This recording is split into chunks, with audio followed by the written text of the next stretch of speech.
First of படம் ஆரம்பிக்கும்போது அந்த பேசிக் பிளாட் செட்டப் இருக்கும்ல, இதுதான் கதை, இந்த கேரக்டர்ஸ் தான் பண்ண போகுது அப்படிங்கிற அந்த செட்டப் வந்து ஓகே தான். பொதுவான ஒரு யூசுவல் கமர்ஷியல் படங்களுக்கு உண்டான பேசிக் செட்டப்போட தான் ஆரம்பிக்குது. அதில் நமக்கு எந்த பிரச்சனையுமே இல்லை.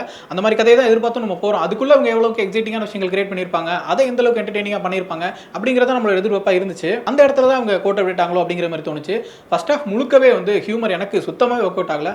ரொம்ப very few one or two இடங்கள்ல வேணா சிரிச்சிருக்கலாம்ங்கிற அளவுக்கு ரொம்ப ட்ரையான ஒரு ஹியூமராக தான் இருந்துச்சு. ஏன்னா எந்த ஒரு சீக்வன்ஸ்லையுமே காமெடி இல்லை. ரொம்ப யூஸ்வலாக நம்ம எல்லா படங்களையுமே பார்த்து சலிச்ச மாதிரியான சீக்வன்சஸ் தான் இருந்துச்சு.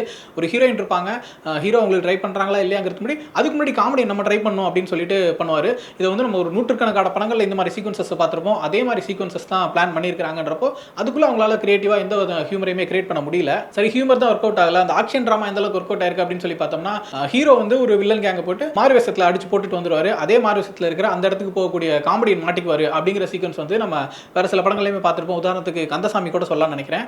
அதே மாதிரி சீக்வன்ஸ் ஒரு 3 தடவை இந்த படத்துல நடக்குது. ஃபர்ஸ்ட் ஹாஃப்ல மூணுமே கொஞ்சம் கூட ஆர்கானிக்காவே இல்ல. ஃபர்ஸ்ட் ஆஃப் ஆல் அது புதுசாவும் இல்ல, அதுக்கு மேல அது கன்வின்சிங்காவும் இல்ல அப்படிங்கறனால அந்த காட்சிகள் நமக்கு பெரிய இன்ட்ரெஸ்ட் கிரியேட் பண்ணல. சோ ஓவராலா ஃபர்ஸ்ட் ஹாஃப்ல கொஞ்சமாவது இன்ட்ரெஸ்டிங்கா அந்த விஷயங்கள் அப்படின்னு சொல்லி பார்த்தோம்னா, ஸ்கூல்ல இருக்கக்கூடிய பசங்க பண்ணக்கூடிய அட்ராசிட்டிஸ், ஸ்கூல் பாய்ஸ் அப்படின்னு சொன்னோமே அவங்கலாம் க்ளோரிஃபை பண்ணாம அவங்க என்ன மாதிரி பிரச்சனைகள் பண்ணிட்டு இருக்காங்க, எவ்வளவு டேஞ்சரஸான ஆட்கள், எப்ப வேணா என்ன வேணா பண்ணிடுவாங்க அப்படிங்கிற ஒரு சின்ன பயம் இருக்கும்ல, அதை கிரியேட் பண்ணது மூலமா ஒரு ஸ்கிரீன் பிளேல ஒரு சின்ன பதட்டத்தை உருவாக்க முடிஞ்சு. இந்த இன்சிடென்ட்க்கு பின்னாடி யாரெல்லாம் இருக்க முடியும் அப்படிங்கிற ஒரு சின்ன கியூரியாசிட்டி இருந்துச்சு. மொரோவர் அந்த ஒரு பர்டிகுலர் கேரக்டர்ஸ் பண்ணிக்கக்கூடிய ஒரு 3 சின்ன பசங்க வராங்க, ஸ்கூல் பசங்க. அவங்களுமே ரொம்ப நல்லா நடிச்சிருந்தாங்க. டுவர்ட்ஸ் தி இன்டர்வல் வரக்கூடிய அந்த ஒரு ட்விஸ்ட் ஒன்று இருக்குது. அந்த காட்சியுமே ரொம்ப நல்லா ஒர்க் அவுட் ஆயிருந்துச்சு.